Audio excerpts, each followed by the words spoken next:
ಎಲ್ಲರೂ ಆರಾಮ? ಇವತ್ತು ಹಾಲೇ ಇಲ್ಲದೆ ಹಾಲ್ಕೋವ ಮಾಡೋದು ಹೇಗೆ ಅಂತ ನೋಡೋಣ ಬನ್ನಿ. ಇದಕ್ಕೆ ಬೇಕಾಗಿರೋದು 4 ಐಟಮ್ಸ್: 1 ಮೈದಾ ಹಿಟ್ಟು, 2 ಸಕ್ಕರೆ ಪುಡಿ, 3 ತುಪ್ಪ, 4 ಏಲಕ್ಕಿ ಪುಡಿ. ಮೊದಲಿಗೆ ಸಣ್ಣ ಉರಿಯಲ್ಲಿ ಬಾಣಲೆಗೆ ತುಪ್ಪ ಮತ್ತು ಮೈದಾ ಹಿಟ್ಟನ್ನು ಹಾಕಿ ಸ್ವಲ್ಪ ಮಟ್ಟಿಗೆ ಹುರ್ಕೊಳ್ಬೇಕು. ತುಂಬ ಹುರ್ಕೊಂಡ್ರೆ ಕೆಂಪಾಗುತ್ತೆ ಮತ್ತು ನಿಮ್ಮ ಹಾಲ್ಕೋವ ಕೆಂಪಗೆ ಬರುತ್ತೆ. ಸೊ ಹಾಗಾಗಿ ಸ್ವಲ್ಪ ಹುರ್ಕೊಂಡ್ರೆ ಸಾಕು.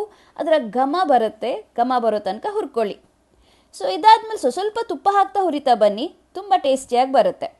ಸೊ ಇದಾದಮೇಲೆ ಪಕ್ಕಕ್ಕೆ ತೆಗೆದಿಟ್ಕೊಂಡ್ಮೇಲೆ ಅದೊಂದು ಸ್ವಲ್ಪ ನೀರಾಗುತ್ತೆ. ಇದಕ್ಕೆ ಏಲಕ್ಕಿ ಪುಡಿ ಮತ್ತು ಸಕ್ಕರೆ ಪುಡಿ ಎರಡನ್ನು ಕೂಡ ಸೇರಿಸಿ ಚಪಾತಿ ಹಿಟ್ಟಿನ ಹದಕ್ಕೆ ನಾವು ಕಲಿಸ್ಕೊಳ್ಬೇಕು. ನಾವು ತಗೊಂಡಿರೋ ಅಳತೆಯನ್ನು ಕೂಡ ಹೇಳಿಬಿಡ್ತೇನೆ.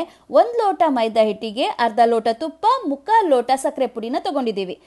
ಚಪಾತಿ ಹಿಟ್ಟಿನ ಹದಕ್ಕೆ ಕಲಸಿದ ಮೇಲೆ ತುಪ್ಪ ಸವರಿದ ತಟ್ಟೆಯಲ್ಲಿ ತಟ್ಟಿದ ಮೇಲೆ ಸ್ವಲ್ಪ ಹೊತ್ತು ಬಿಡಬೇಕು. ಗಟ್ಟಿಯಾದ ಮೇಲೆ ಕಟ್ ಮಾಡಿ ತಿನ್ನಲಿಕ್ಕೆ ಹಾಲ್ಕೋವ ರೆಡಿ.